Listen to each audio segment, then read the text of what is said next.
নমস্কার। আমি সকল ভক্তদেরকে প্রীতি ও শুভেচ্ছা জানাই।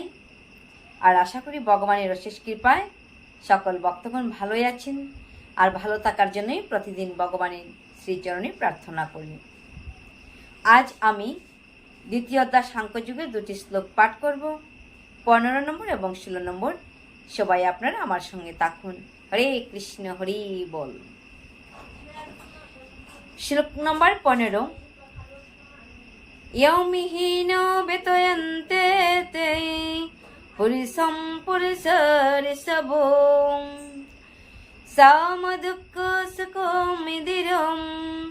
सो অমৃততায় কল্পতে।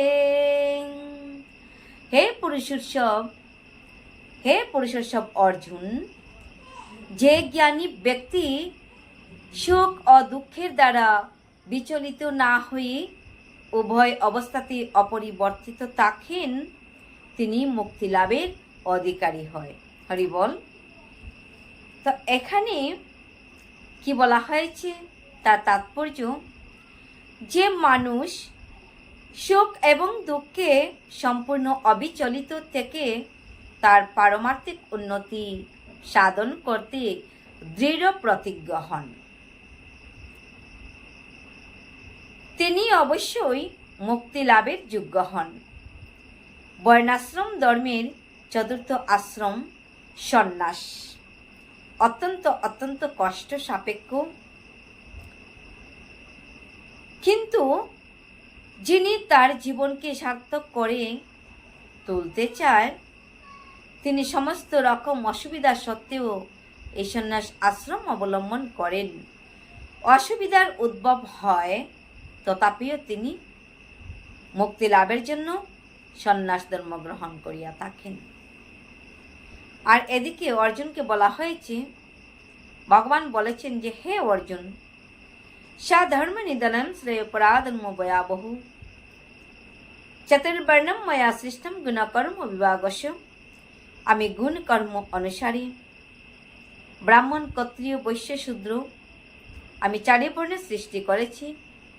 যার যার স্বধর্ম পালন করো, আর স্বধর্ম পালন করিতে করিতে যদি মৃত্যুবরণ হয়, তাহলে তাতেই তোমরা মুক্তির অধিকারী হবেন। হরে কৃষ্ণ।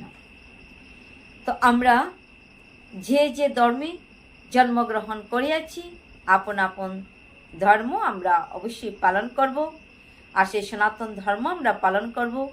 যে সনাতন ধর্মে আমরা জন্মগ্রহণ করিয়াছি, সেই সনাতন ধর্মকে আমরা এই সংসারে টিকিয়ে রাখার জন্য আপ্রাণ চেষ্টা করে যাব। যদি এই জীবনও তাতে চলে যায়, টুটে তো টুটুকেই নশ্বর জীবন, তবু না ছিঁড়ে যেন কবু এ দৃঢ় বন্ধন। এ দৃঢ় বন্ধন যেন কখনো টুটে না যায়। আমরা প্রাণে প্রাণে সেই সনাতন ধর্মকে রক্ষার জন্য আমরা অত্যন্ত কষ্ট হলেও আমরা চেষ্টা করে যাব। ন শতো বিদ্যতে ভাবো ন ভাবো বিদ্যতে সতম উভয়রূপে দৃষ্টান্তোত্তম অনয় তত্ত্বদর্শিবি।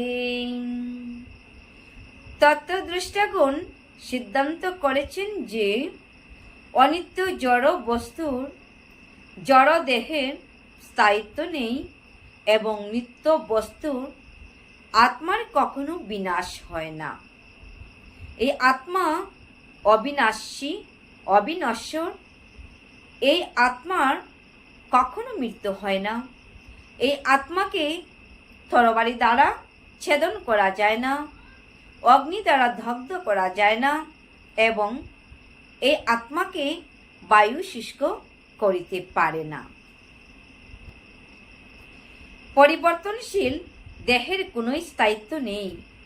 আধুনিক চিকিৎসা বিজ্ঞানও প্রতিপন্ন করে যে বিভিন্ন জীবকোষের ক্রিয়া ও প্রতিক্রিয়ার ফলে প্রতি মুহূর্তে জীব দেহের পরিবর্তন হচ্ছে,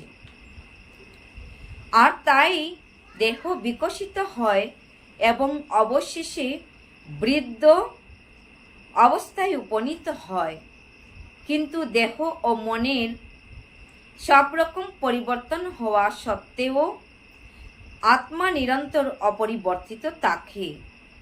জড় দেহ ও সনাতন আত্মার মধ্যে এটি পার্থক্য হচ্ছে প্রকৃতিগতভাবে দেহ সর্বদা পরিবর্তনশীল আর আত্মা হচ্ছে শাশ্বত সনাতন। প্রথম উপদেশ, জীব ভগবানের অবিচ্ছেদ্য অংশ, তাই সে ভগবানের নিত্য দাস। জীবের স্বরূপ হয় কৃষ্ণের নিত্য দাস। আমরা ভগবানের দাস হয়ে এসেছি। হে ভগবান, সদা তোমার সেবা অর্চনা করব, কিন্তু এখন সেই সেবা অর্চনা ভুলে গিয়ে মায়ার দাসত্ব করছি। মায়ার দাস সেজে এই সংসারে আমরা বসে আছি, ভগবানকে ভুলে গেছি। তো এই কথাই ভগবান আমাদিগকে বারে বারে মনে করিয়ে দিচ্ছে। জীব ভগবানের অবিচ্ছেদ্য অংশ, আমরা ভগবানের, প্রত্যেকে ভগবানের অংশ। এই জ্ঞান উপলব্ধি করা হলেই অজ্ঞানতার আবরণ উন্মোচিত হয় এবং তখন ভগবানের সঙ্গে জীবের উপাস্য আর উপাসকের সম্পর্কের পুনঃ প্রতিষ্ঠা হয়। হরি বল, হরে কৃষ্ণ। যদি আমাদের ভগবানের সঙ্গে সম্পর্কের কথা আমরা মনে করতে পারি, তবেই ভগবানের সঙ্গে আমাদের পুনরায় মিলন হবে। হরি বল। আজকে এখানেই বিদায় নিলাম। সবাই ভালো থাকুন, সুস্থ থাকুন। আবার দেখা হবে